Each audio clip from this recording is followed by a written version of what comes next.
நீங்கள் ஒன்டாரியோவில் car insurance வச்சிருப்பீங்கன்னு சொன்னால் கரெக்டாக இந்த வீடியோ பாருங்கள். நான் இன்சூரன்ஸ் எடுத்து இவ்வளோ காலத்துக்கு எந்த விதமான ஆக்சிடென்ட்டும் இல்லை, எந்த விதமான போலீஸ் ரெக்கார்டும் இல்லை, எந்த விதமான லெப்ஸுமே இல்லை.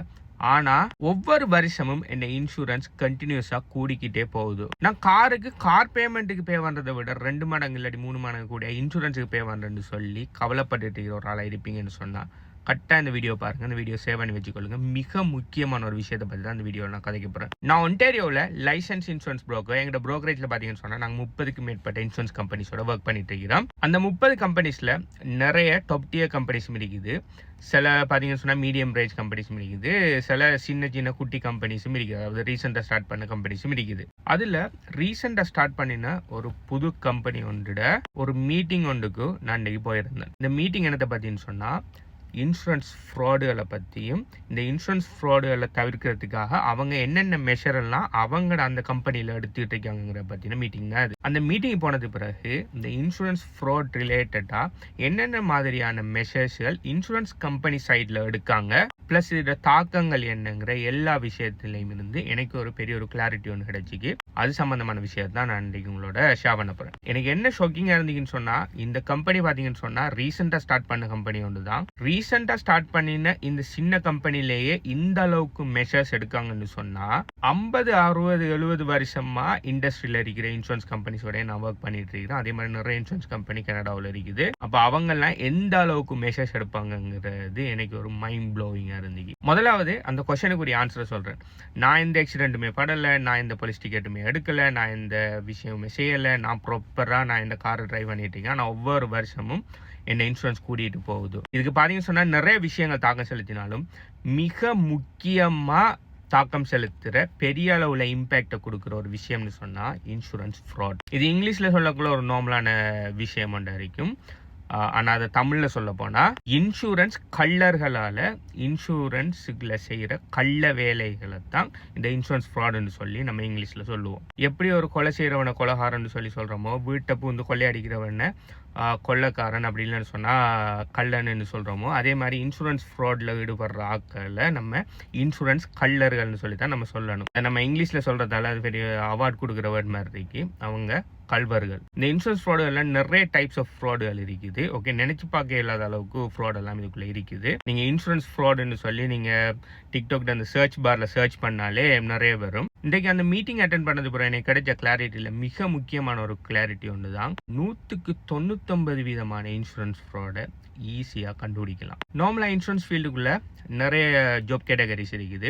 இன்சூரன்ஸ் ஏஜென்ட் இல்லாட்டி இன்சூரன்ஸ் புரோக்கருங்கிறார்கள் யாருன்னு சொன்னால் இன்சூரன்ஸை சேல் பண்ணுறாங்க கஸ்டமர்ஸுக்கு. இன்சூரன்ஸ் அண்டர் ரைட்டர்ஸ் யாருன்னு சொன்னால் அந்த கஸ்டமருக்கு ரிஸ்க் எவலுவேட் பண்ணி அவருக்கு எந்த அளவுக்கு ப்ரீமியம் வரணுங்கிறத இது அண்டர் ரைட் பண்ணுறாங்களே இன்சூரன்ஸ் அண்டர் ரைட்னு சொல்கிறேன். இது ப்ரோக்கரேஜ்லேயும் சில ஆக்கள் இருப்பாங்க. பெரிய ப்ரோக்கரேஜ் சொன்னால் அநேகமாக இவங்கெல்லாம் இன்சூரன்ஸ் கம்பெனிஸில் தான் இன்சூரன்ஸ் அண்டர் ரைட்டர்ஸ் ஒர்க் பண்ணுவாங்க. 3வது ஒரு ஜாப் ஒன்று இருக்குது. அதோட பேர் என்னன்னு சொன்னால் இன்சூரன்ஸ் அட்ஜஸ்டர்ஸ் இல்லாட்டி கிளைம் அட்ஜஸ்டர்ஸ்ன்னு சொல்கிற இவங்க யாருன்னு சொன்னால் இப்போ ஒரு இன்சூரன்ஸோட கிளைம் ஒன்று வருதுன்னு சொன்னால் அந்த கிளைமை ஃபுல்லாக இன்வெஸ்டிகேட் பண்ணி அதில் யாரோட தரப்பில் பல இருக்குது, ஸோ இது உண்மையான கிளைம் தானா, எவ்வளோ கிளைம் அமௌண்ட் வரும் அது இதுன்னு சொல்லி அந்த ஃபுல் இன்வெஸ்டிகேஷனை கொண்டு வராங்க தான் அந்த கிளைம் அட்ஜஸ்டர்ஸ். இன்றைக்கு நான் போன அந்த மீட்டிங்கில் 2-3 கிளைம் அட்ஜஸ்டர்ஸ் ப்ரெசன்டேஷன் பண்ணினாங்க. அதில் அவங்க சொன்ன விஷயங்களில் எனக்கு ஆச்சரியப்பட வச்ச விஷயம் 2 விஷயம். முதலாவது என்னன்னு சொன்னால் அங்கே இருக்கிற claim adjusters not only insurance specialist, அதாவது இன்சூரன்ஸில் இருக்கிற சின்ன இதுகளை கண்டுபிடிச்சி இன்சூரன்ஸ் ரீதியாக பார்க்குற ஆட்கள் மட்டும் இல்லை, அவங்க இன்சூரன்ஸ் அட்ஜஸ்டர்ஸை ரெக்ரூட் பண்ணக்குள்ளேயே ஓல்ட் போலீஸ்ல இருந்து ரிட்டையர் ஆயினாக்கள், அதோட சேர்த்து இன்வெஸ்டிகேஷன் அந்த ஃபீல்டுகள்ல இருந்து ரிட்டையர் ஆயினாக்களை கூட இவங்க இன்சூரன்ஸ் அட்ஜஸ்டர்ஸ் ஹையர் பண்ணி வச்சிருக்காங்க. அது மட்டும் இல்லாம அவங்க ரியலா ஹேண்டில் பண்ண கேஸுகள், அந்த கேஸுகள்ல என்னென்ன மாதிரி எல்லாம் அவங்க இன்சூரன்ஸ் ஃப்ராட கண்டுபிடிச்சாங்கன்னு சொல்லி சில எக்ஸாம்பிள்ஸ் சொன்னாங்க. அதுல ஒரு எக்ஸாம்பிள் ஒன்று சொன்னாரு. ஒரு ஆளோட காரை என்ன பண்ணிக்காங்கன்னு சொன்னா இன்சூரன்ஸ் ஃப்ராடுக்காக ஃபேக்கா ஃபுல்லா பத்த வச்சிருக்காங்க. ஃபுல்லா பத்த வச்சு அந்த கார்ல எதுவுமே இல்லை, ஃபுல்லா சாம்பலா தான் இருந்திருக்கு. அந்த சாம்பல்ல கூட கார்ல பாத்தீங்கன்னு சொன்னா உங்களுக்கும் எனக்கும் தெரியாமலே நிறைய விடத்த அந்த கார ரியல் வின்ன வச்சிருப்பாங்க. அது சர்டன் கைண்ட் ஆஃப் இன்வெஸ்டிகேஷன் பண்ணுற பீப்புளுக்கு மட்டும்தான் அது எந்த இடத்துல இருக்குன்னு தெரியும். அந்த இடத்துல போய் அதை கண்டுபிடிச்சு அந்த வின் நம்பரை எடுத்து அது உண்மையிலேயே யார் அந்த கிளைம் போட்டாரோ அவர கார் இல்லைங்கிறத கண்டுபிடிச்சி அந்த கிளைமை டினை பண்ணியிருக்காங்க. ப்ளஸ் அவர் இன்சூரன்ஸ் ஃப்ராட் செஞ்சுன்னு சொல்லி அவருக்கு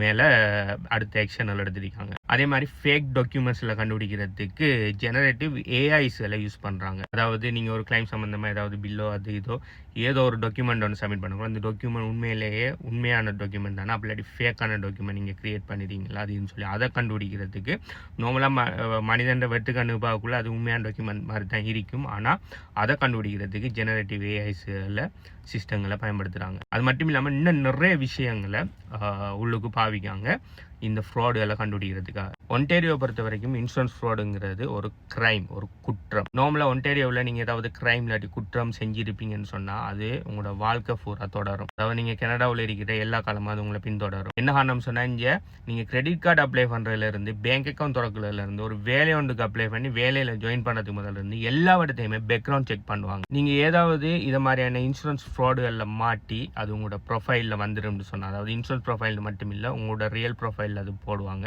ரியல் ப்ரொஃபைலில் நீங்கள் ஒரு கள்ளன் என்று சொல்லி உங்களோட ப்ரொஃபைலில் வந்துடும்னு சொன்னால் அது நீங்கள் இந்த கனடாவில் இருக்கிற அவ்வளோ காலம் தொடரும். அதுக்கப்புறம் நீங்கள் ப்ராப்பராக வேலைக்கு போக இயலாது, ப்ராப்பராக ஒரு பேங்க் அக்கௌண்ட் திறக்க இயலாது. அதுக்கு பிறகு நீங்கள் என்ன செய்ய போனாலும் அதில் அது ஒரு பிளாக் மார்க் உங்களோட ப்ரொஃபைல் இருந்துகிட்டே இருக்கும். நீங்கள் ஒரு இன்சூரன்ஸ் ஃப்ராட் பண்ண ஒரு கள்ளன்னு சொல்லி. இந்த மீட்டிங் அட்டென்ட் பண்ணது பிறகு எனக்கு ஒரு திருப்தி ஒன்று கிடைச்சிருக்கு. ஏன்டா இதை மாதிரி இன்சூரன்ஸ் ஃப்ராட் பண்ணுற 199% ஈஸியாக அப்படி வர்றாங்க.